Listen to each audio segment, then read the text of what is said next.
Halo guys, kembali lagi dengan JJ Pro. Apa kabar? Semoga kita semua sehat, sejahtera, diberkati Tuhan. Catatan investasi edisi Agustus 2020 tentang hasil investasi prudensial per 30 Juni 2020 dan kinerja dana pooling per 31 Agustus 2020. Product Uniting adalah solusi perencanaan jangka panjang yang menggabungkan unsur perlindungan jiwa dan investasi.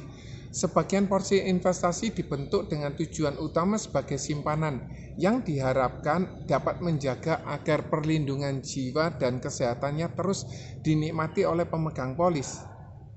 Kondisi pasar terus bergerak sesuai dengan ekonomi tiap tahunnya. Namun dalam jangka panjang, investasi yang terbentuk berpotensi menjadi nilai tunai yang cukup untuk memastikan fondasi utama perencanaan keuangan tetap terjaga.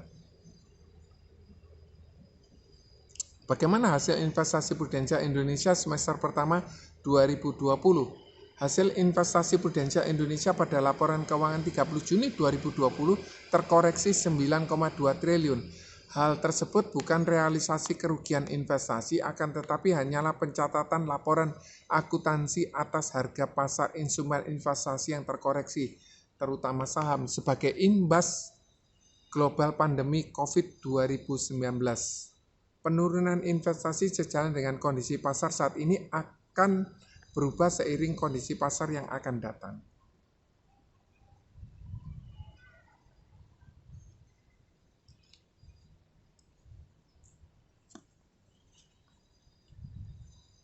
Indeks harga saham gabungan IHSG per 30 Juni 2020 ditutup pada level 4.905,39 atau turun 22,13% dibanding posisi awal tahun 2020.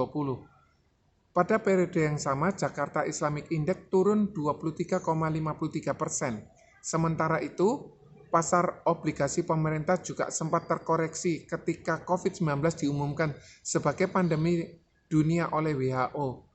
Akan tetapi kemudian perlahan naik membaik ditopang oleh penurunan suku bunga Bank Indonesia sebesar 25 basis poin menjadi 4,25% serta kecenderungan investor berlindung pada aset yang dianggap lebih aman seperti emas dan obligasi sejalan dengan peningkatan kekhawatiran terhadap penyebaran COVID-19 dan dampaknya terhadap ekonomi. Indeks obligasi pemerintah IBPA Indobex naik 2,06% dibanding awal tahun dengan imbal hasil obligasi pemerintah 7,21% untuk periode 10 tahun pada akhir semester 1 2020. Nah, ini dikarenakan mereka beralih kepada pasar instrumen yang lebih relatif tidak berfluktuasi.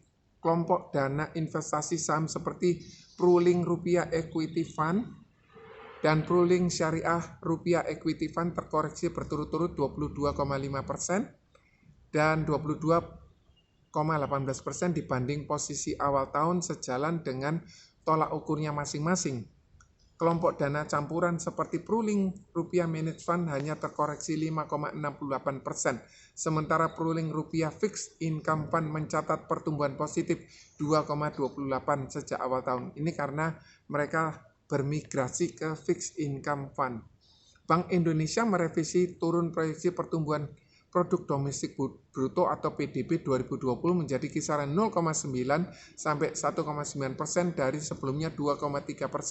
Ekonomi Indonesia diharapkan akan pulih pada semester 2 2020 dan kembali level 5 sampai 6% pada tahun 2021. Ditopang oleh konsumsi domestik. Nah, karena banyaknya penduduk Indonesia yang mengkonsumsi sehingga pergerakan ekonomi masih tetap terjadi. Untuk itu, pemerintah Indonesia sudah mempersiapkan dana stimulus 486 triliun yang setara dengan 4% produk domestik bruto. Harapan akan ketersediaan vaksin COVID-19 dan pemulihan data manufaktur di seluruh dunia mencatat kondisi pasar modal dunia ini mulai menunjukkan perbaikan. Di dalam negeri, IHSG hingga akhir 2020 Agustus juga menunjukkan tren positif meski terkoreksi 16,84% sejak awal tahun. Penurunan suku bunga referensi Bank Indonesia menjadi 4%, membuat harga obligasi semakin membaik. Imbal hasil obligasi pemerintah 31 Agustus 2020 turun menjadi 6,87% untuk periode 10 tahun. Hal tersebut juga diikuti perbaikan performa dana investasi pooling. Beberapa dana investasi membukukan performa yang cukup memuaskan seperti pooling syariah Rupiah Asia Pacific Fund mencatat imbal hasil 19,86%